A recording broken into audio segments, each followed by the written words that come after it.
எல்லாத்துக்கும் வணக்கம். நாங்கள் மெரினா போராட்டத்தில் கலந்துக்கிட்ட இளைஞர்கள் ஸ்டூடெண்ட்ஸ் எல்லாருமே ஒன்று சேர்ந்துருக்கோம்.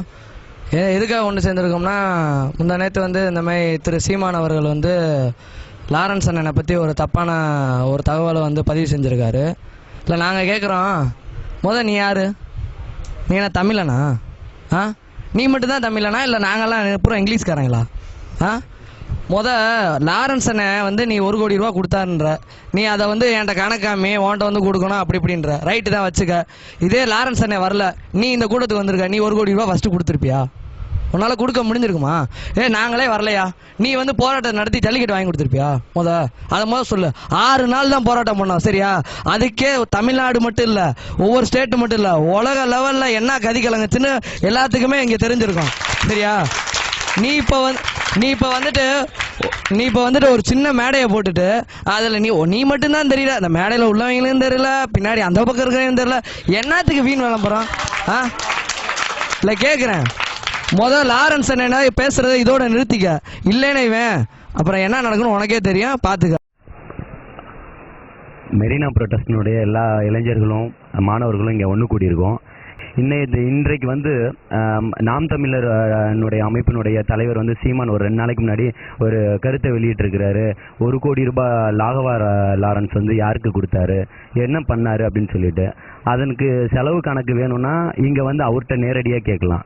பொது மேடையில் போட்டு அவமானப்படுத்துறதா அசிங்கப்படுத்துறதா நினச்சிக்கிட்டு தன்னைத்தானே அசிங்கப்படுத்திக்கிட்டு இருக்கிறாரு. அதாவது 1 கோடி ரூபாய்க்கு என்ன பண்ண, நான் பரோட்டா வாங்கி ரோட்டில் நிறுத்தினேன்னா தனக்கே யாரோ கொடுத்து தான் உதவி செஞ்சு சாப்பிட்றீங்க. அப்போ உதவி செய்யக்கூடியவங்களை தயவு செஞ்சு மதிங்க, அதுக்கு உண்டான கருத்தை சொல்லுங்க. நீங்கள் தலைவர்ன்ற ஒரு இடத்துல இருக்கிறீங்கன்னா அதுக்குண்டான கண்ணியத்தை எப்படி காப்பாற்றணுன்றதை தெரிஞ்சுக்கோங்க.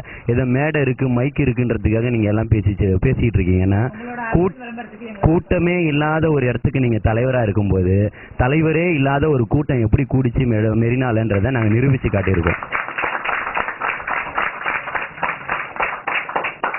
எங்களை நீங்க பேசி பேசி எங்களை பெரிய ஆட்களாம் ஆக்கிக்கிட்டே இருக்கீங்களே தவிர நாங்க இழந்து போயிடல. ஆனா நீங்க பேசும்போது உங்களுடைய கூடாரத்தை என்ன நிலைமையில இருக்குன்றத பாருங்க. தயவு செஞ்சு எதிர்க்க நிக்கிறவனை பார்த்துக்கிட்டு பக்கத்துல இருக்கிற பகையாளியை விட்டுறாதீங்க. உங்களுக்கு ஆளுங்க எல்லாமே பக்கத்துல தான் நின்று உங்களுக்கு குழி தோண்டிக்கிட்டு இருக்காங்க. நாங்க ஸ்டெடியா தான் இருக்கோம். நீங்க சொல்லக்கூடிய ஒவ்வொரு அசைவுகளுக்குமே எங்களை நாங்க உறுதிப்படுத்திக்கிட்டு தான் இருக்கோம். நீங்க நேற்று ஒருத்தர் நின்று சொன்னீங்க, இன்னைக்கு இவ்வளவு பேர் கூடியிருக்கோம். நாளைக்கு நீங்க 10 பேர் நின்று சொன்னீங்கன்னா நாளைக்கு தமிழ்நாடு ஃபுல்லா கண்டனம் வந்துட்டு இருக்கோம். இப்ப தமிழ்நாட்டில் உள்ள எல்லா மாவட்டத்தில் உள்ள இளைஞர்களும் மாணவர்களும் இங்க வந்திருக்காங்க. எல்லாருடைய கருத்துக்களும் பதிவு செய்யப்படக்கூடியதான்.